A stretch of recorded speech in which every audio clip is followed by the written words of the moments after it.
Therese's high-heeled boots clicked more heavily than usual against the marble tile of the Avalon View luxury apartment's lobby as she was weighted down by several bags of groceries. She wasn't accustomed to doing her own food shopping, but the service she normally used had recently been prioritizing clients who were either housebound or immunocompromised, leaving her high and dry. Ordering online proved hit or miss at best, and eventually she accepted that if she wanted her groceries on time and to order, she would have to do it herself. Unfortunately, that didn't work out either. The long lines at both the entrance and the cashiers kept her well behind schedule, and the various supply shortages and rationing left her shopping list once again incomplete.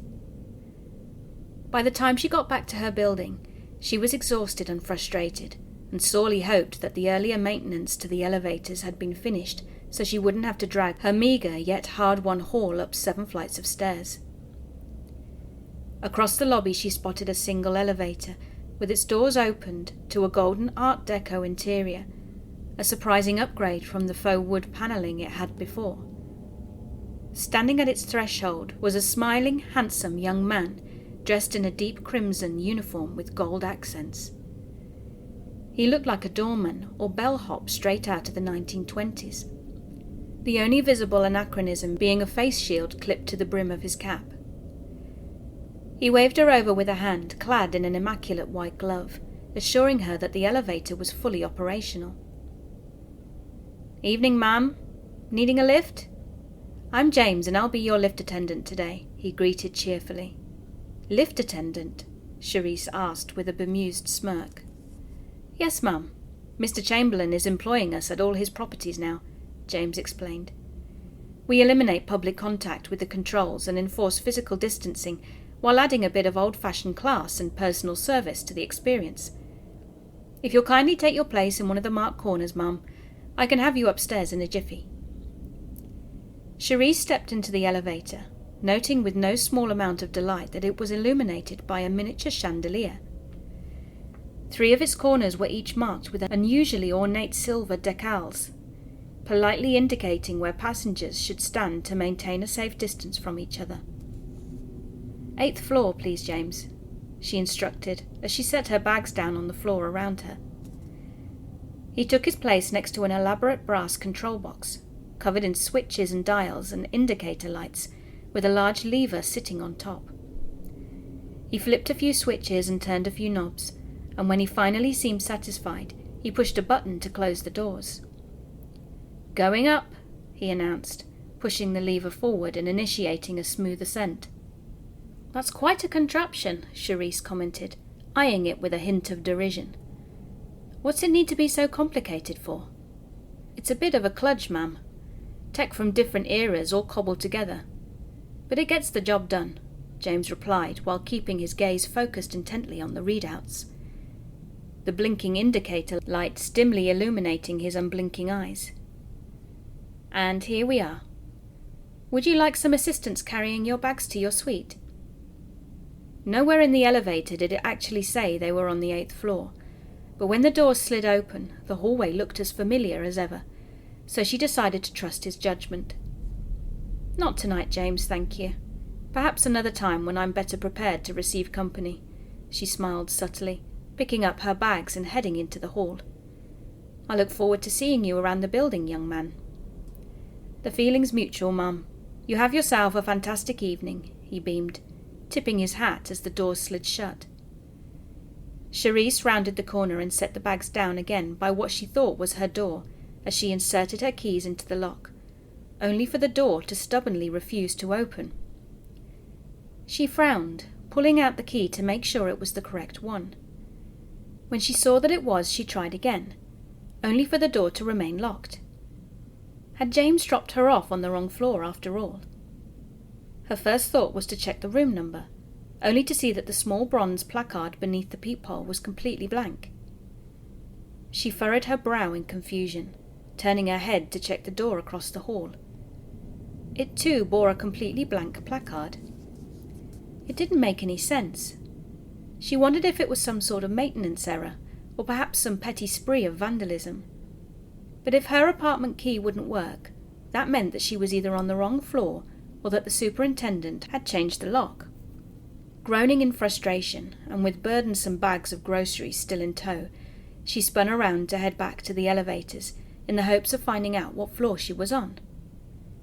When she turned the corner, she came to a dead stop, her frustration quickly morphing into fear at the impossible sight before her. Where the elevator lobby should have been, there was instead another hallway, a perfect duplicate of the hallway she had just come from, and a hallway that by all logic shouldn't have existed. Even if she was on the wrong floor, the hall would have to be stretching out onto Paladin Street, and elevators couldn't just disappear. Setting her groceries on the ground, she sprinted off down the hall to see what was on the other end. "Hello? Is anyone here? I think I'm lost," she shouted as she ran, knocking on doors as she went. Not only did she receive no response, but every room she went by was deathly quiet. She could hear no voices or electronic media or humming appliances in any of them, as if they were all completely vacant. When she reached the intersection at the end, what she found was another identical hallway, with the same number of apartments, with no address numbers on their doors. At the end of that was another hallway, and another, and another. And then she realized she hadn't yet returned to her groceries. The halls all joined at 90-degree angles, so logically there could be only 4. But logically the dimensions and location of the building wouldn't permit such a layout in the first place. She immediately began to backtrack, and sure enough, once she had gone back 5 halls, she found her groceries sitting exactly where she'd left them. She reached into her purse to grab her phone, only to find that it had no Wi-Fi and no network connection. She dialed 911 again and again, but never got a signal. As the dread in her stomach slowly grew and she felt a sudden spell of vertigo start to set in, she chose to sit down before she fell down. Breathing deeply, she forced herself to focus on analysing the situation at hand. Somehow she stumbled into a series of hallways with no windows or exits, no connection to the outside world, and whose physical dimensions didn't appear to conform to her understanding of reality. It seemed surreal, and yet she was certain she wasn't dreaming. If nothing else, the fact the groceries remained where she had placed them proved this place obeyed some kind of internal consistency. She did her best to stay calm, reminding herself that she had supplies, and thus plenty of time to figure something out. Standing up and taking a Sharpie out of her purse, she marked an X on the wall just above where she had set her groceries. Taking off her heels and picking up a bag of groceries to take with her, she set off to map the hall system, numbering each intersection and pointing her way back to her base. After an hour, she had numbered her 100th hallway. In each hall she would shout out at least once and try at least one random door to see if it opened. No one ever answered, and no door ever budged. No matter how far she went, she never came back upon any of the markings she had left, assuring her that in spite of their immaculate monotony, each hallway was unique. Each was unique, yet identical, unless she did something to change it, and devoid of anything that could be of any potential use to her. This was disheartening, as she had hoped to come across a fire extinguisher or any other blunt, heavy object that she might use to bludgeon the doors or walls with. She was considering accessing water through one of the pipes in the wall, but so far the labyrinth had given no sign that it even held running water. In the full hour she had been wandering the hallways, she'd heard no noise other than those she'd made herself. No pipes, no air vents, nothing. The silence was starting to get to her. She couldn't remember being anywhere that was so still for so long. It was horrid enough being lost in an impossibly distorted version of her own apartment building, but feeling like she was the only living thing in such a seemingly vast space was unnerving, to say the least. Accepting that she wouldn't find anything, no matter how far she trekked on for, she relieved herself on the carpet and then headed back for her base camp. When she got back to the apartment which she had first mistaken as her own, she took a large can of tomato sauce from her groceries and tried to knock the door handle off with it. The can dented and deformed, and eventually broke open, spilling all over her hands and the floor. But the door handle didn't show so much as a scuff. Whatever this place was, it seemed its matter was every bit as unearthly as its space was. Seemingly infinite and indestructible, there was no conceivable means of escape. Cleaning off her hands as best she could with the materials she had, she moved her base camp down far enough so that she couldn't smell the tomato sauce, even though she could still smell it on herself, and did her best to sleep on the floor. As she struggled to fall asleep, she gave some thought to what could actually be happening to her. It all seemed real, even if it was impossible, and dreams were usually far less coherent and consistent than this place was. But if it was real, that meant she wasn't anywhere in her reality. The phrase non-Euclidean geometry popped into her head as a technically inaccurate descriptor for spaces that didn't conform to known geometric models. At first she didn't understand how she could have just waltzed into a non-Euclidean space, but quickly remembered the newly remodeled elevator, its peculiar control box, and James. She had completely forgotten about that until now, the strangeness and desperation of her situation having been quite a distraction. But now that she thought about it, it couldn't have been a coincidence.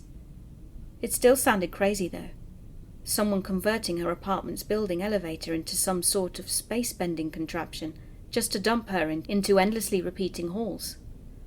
There seemed no point to it at all.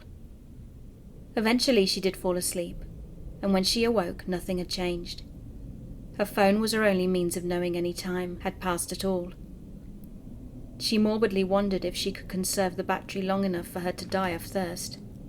After eating some of her perishable groceries, she set off to explore in the opposite direction as she had the following day.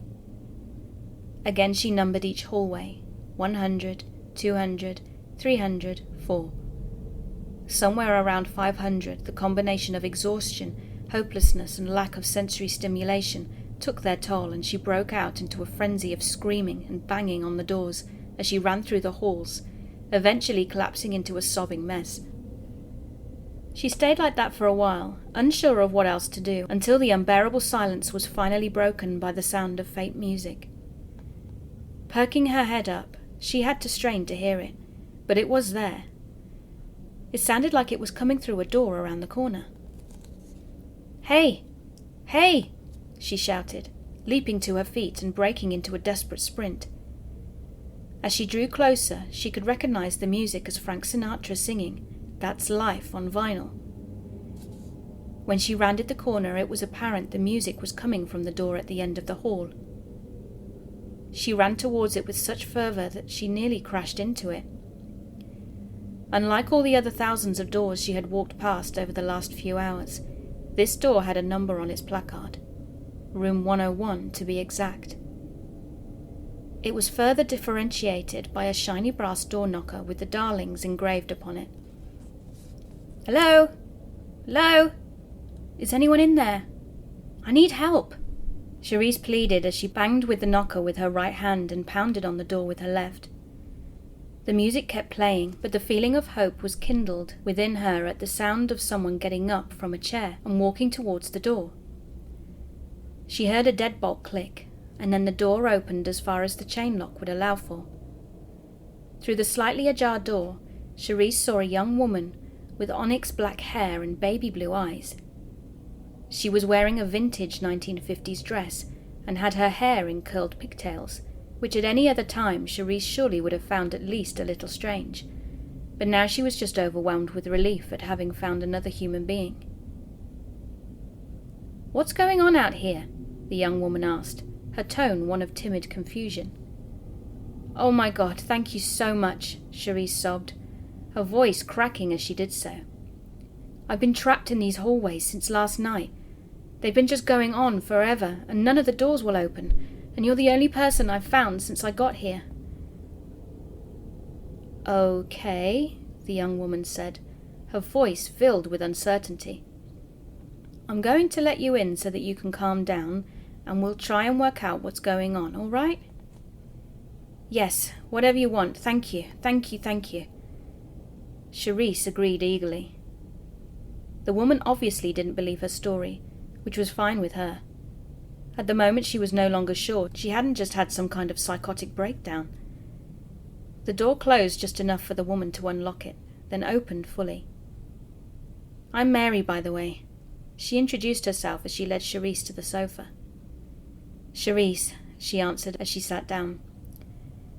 "All right, Charisse, I'm just going to make a phone call, and then I'll get you some tea and we can talk. How does that sound?" Mary smiled. "Lovely, thank you," Charisse nodded. Mary walked across the room, and Charisse heard the unmistakable sound of a rotary phone being dialed. She was surprised that someone who looked to be right in the grey zone between millennial and Zoomer would even know how to operate such a device, let alone own one. When she combined that oddity with Mary's dress, the decor of the room, and Frank Sinatra still singing away on what was obviously a genuine 1950s record player, panic began to rise again in Charisse as an odd thought entered her mind. A crazy thought, but no crazier than being trapped in an endlessly repeating set of halls. She began frantically looking around the room for anything modern or something with a date on it. She spied a 1950s-style pin-up calendar on the back of the door, which, to her great relief, clearly said 2020 right next to the month. She sighed at the realization that this girl was just very dedicated to her decorating theme. For extra confirmation, she pulled out her phone to see if she could finally get a signal, and sure enough, there was a notification alerting her to the fact that password-encrypted Wi-Fi was available. There was still no cell signal, however, and that was definitely strange. She couldn't remember ever not having any reception in the building before. She glanced towards the open balcony doors to check on the weather for some possible explanation, which is when another unsettling realization struck her. The room number had been 101, and yet they clearly weren't on the ground floor. "Hello, darling. Yes. Of course it's Mary. How many other girls have this phone number?" "Uh-huh. Did she now?" Mary spoke into the phone receiver, cheerfully at first, but her voice taking on a noticeable edge as her eyes darted up towards Charisse. "Her name wouldn't have happened to be Charisse by any chance now, would it?" "Because she's here right now, darling. I found her pounding at our front door, scared out of her wits, and reeking of urine and tomato sauce of all things. What on earth did you do to her?" "Wrong floor? That's all you have to say?" When Mary turned her back, Charisse rose from her seat and crept over to the balcony in the hopes of finding a fire escape. She was too scared to try the halls again, but it was becoming clear that not all was right with Mary's apartment either. But when she looked out over the balcony, all she saw was a kaleidoscope effect of blue sky, white clouds, and myriad reflections of herself, all staring out with the same shocked and horrified expression on their faces. "Sorry about the sky, ducky. Maybe you should have come when I was better prepared to receive company," Mary said vehemently as she angrily stirred some sugar into her tea. Charisse turned around slowly, staring at the insidiously benign-looking woman across from her in confused terror, unsure even how to react. "What is this place?" she managed at last. "Room 101, she replied nonchalantly, casually sipping her tea. "You're reasonably well read, aren't you, ducky? You know what's in room 101, right?" Mary smirked as Charisse bolted for the door, desperate for the halls she had longed to escape only moments ago. To Charisse's surprise, the door actually opened, except now the once grand hallway looked to be suffering from a century's worth of neglect and decay, covered in cobwebs and lit only by flickering lights that threatened to give out at any moment. This hallway also went on forever, with no turns or end in sight. As she ran, she could hear the doors creak open as she passed, but she didn't dare to look back to see what was emerging from those once inaccessible rooms. Over the pounding of her own heart and footfalls, she barely noticed that Frank Sinatra was still crooning away as loudly as ever. She screamed as she felt the ragged carpet being pulled out from under her, throwing her to the ground. She spun around to see Mary dragging the carpet towards her, an enormous meat cleaver clenched in her psychotically grinning mouth, and an assortment of other suddenly terrifying kitchen knives held in the sash of her dress. Charisse rolled off the carpet and into the adjacent room, slamming the door shut and bolting the lock. It splintered and shook as Mary appeared to be using her meat cleaver as an axe to break through it. Charisse crab-walked away from it as she sobbed, desperately looking around for anything that she could use to fend off her attacker. She shrieked when she realized she was right in front of a rotting skeleton slumped up against the wall, a handgun pointed at its chin and a large exit wound at the top of its skull. She grabbed the gun with so much force that the corpse's hand disintegrated into tiny phalanges and metacarpals. With a trembling grip, she pointed the gun at the door, not knowing if it was loaded or would still fire even if it was. Mary thwacked and thwacked and thwacked until the door burst into shards. Charisse pulled the trigger and the gun successfully fired. She fired again and again, getting off a total of 8 rounds before the gun began clicking impotently. Shaking, her ears ringing and her vision clouded with gun smoke, she slowly lowered the gun to assess the damage. She expected to see the bullet-ridden corpse of her enemy lying in the hallway, but found no sign of Mary. She took a few tentative steps out into the hall, looking each way, only to find it deserted, but did notice a few splotches of blood leading away from her. Mary was still well enough to retreat, it seemed, but she was injured, and that at least bought Charisse some time. She turned around to search the apartment for anything else that might be of use, and saw a smiling and unharmed Mary blocking her way.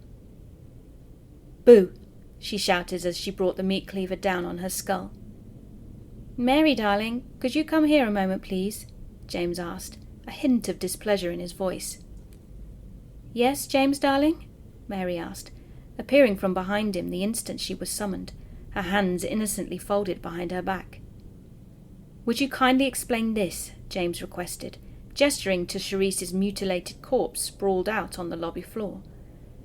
The meat cleaver to the head hadn't quite done her in, and it looked like Mary had taken her time finishing her off.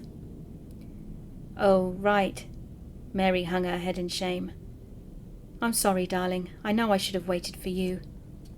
"Then why didn't you? The rule is that when one of us lures a new plaything back home, we let them wander until we're both here and decide on what to do with them," James reminded her sternly. "But she started to break before you got back, and it's no fun playing with broken toys," Mary explained. "So I let her into the safe room, just to see if I could fix her up a bit before you got home. But I didn't know how much longer you'd be, so I thought I'd better call you and tell you to hurry back, and that's when you said that she had been flirting with you." "I said she might have been flirting with me, and I was mostly teasing," James said with a shake of his head. "You can't tease me about that. You know how jealous I get," Mary said with gritted teeth. "Fine, fine. Did you at least make it sporting?" "Of course, darling. I brought a knife to a gunfight. How much more sporting could I have made it?" "Just the one knife? That doesn't sound like you at all," James smirked, and then frowned as he considered the implications. "And was it just her you killed? What about all the other playthings I picked up in the elevator?" "Well, you know how I get. Blood in the water and all that," she replied, hanging her head and kicking her shoes. "So there are none left for me?" James asked as he threw his hands up in exasperation. "Mary, darling, if I didn't know any better, sometimes I'd swear you were a complete sociopath."